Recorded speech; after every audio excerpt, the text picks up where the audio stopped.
بسم اللہ الرحمن الرحیم۔ صحیح البخاری حدیث نمبر 7255۔ رسول اللہ صلی اللہ علیہ وسلم نے فرمایا، آپ صلی اللہ علیہ وسلم کا حضرت ابو عبیدہ رضی اللہ تعالی عنہ کو امین الامہ کا خطاب دینا۔ حضرت انس رضی اللہ تعالی عنہ روایت کرتے ہیں کہ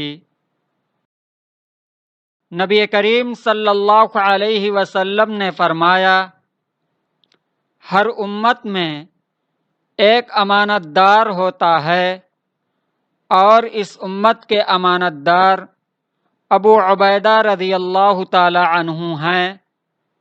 صحیح البخاری حدیث نمبر 7255۔